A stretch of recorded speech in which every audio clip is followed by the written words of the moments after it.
বন্ধুরা কেমন আছেন? আশা করি সবাই ভালো আছেন। তো আমি বেশি একটা ভালো নেই, একটু অসুস্থ।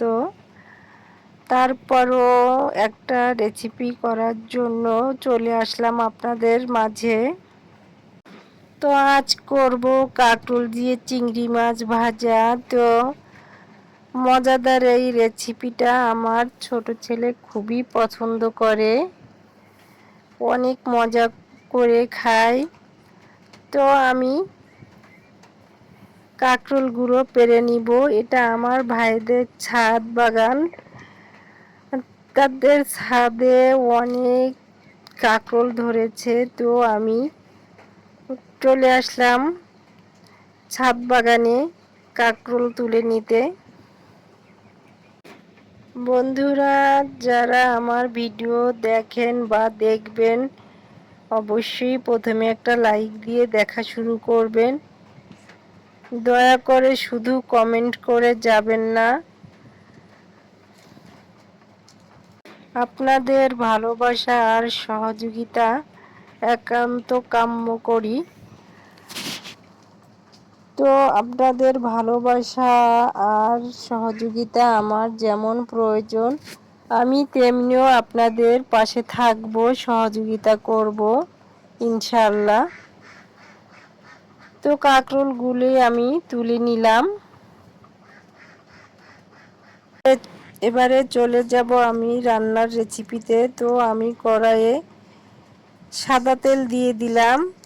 একটা কড়াইয়ে আমি কাঁকরোলগুলি ভেজে নিব, আরেকটা কড়াইয়ে আমি মাছগুলি ভেজে নিব।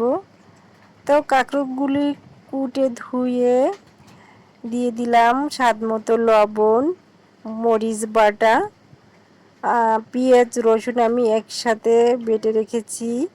তো দিয়ে দিলাম পেঁয়াজ রসুন বাটা, হলুদের গুঁড়া। তো এবারে আমি হাতের সাহায্যে মেখে নিলাম।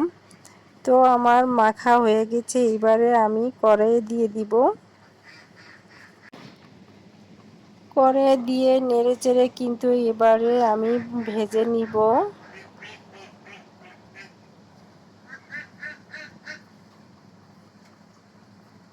এবারে আমি চিংড়ি মাছ কেটে দিয়ে নিয়ে হলুদ লবণ দিয়ে একটু মেখে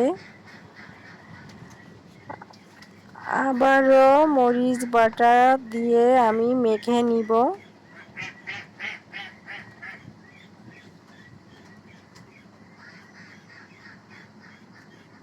দো চুলা বলে আমাদের মাটির চুলা, দো চুলায় কিন্তু আমি দুপাশে দুটো দিয়ে দিয়েছি কড়াই।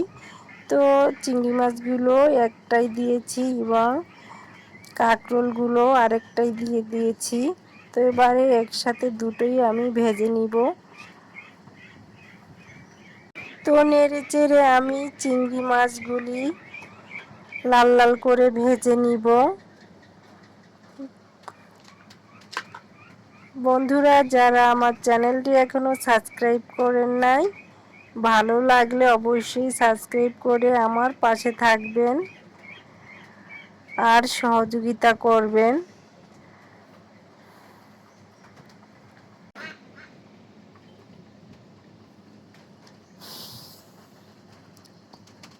দেখেন চিংড়ি মাছগুলি ভাজা হয়ে এসেছে, লাল লাল হয়ে এসেছে।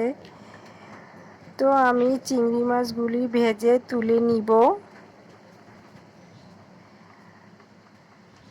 এবারে আমি কাঁকরোলগুলি নেড়ে চেড়ে ভেজে নিব। কাঁকরোলগুলি এখনো ভাজা হয়নি।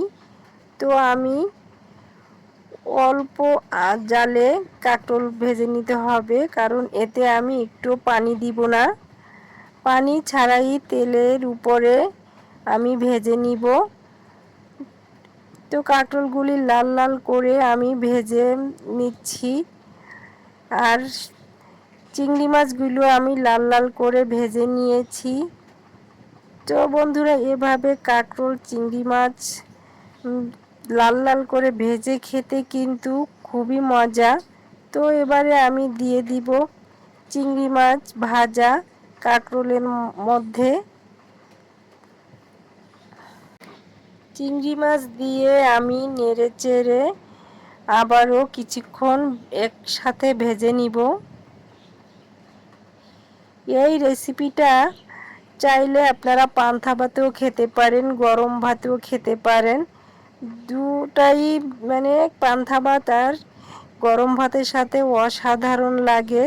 খুবই মজাদার একটা রেসিপি, খুবই মজা আসলে।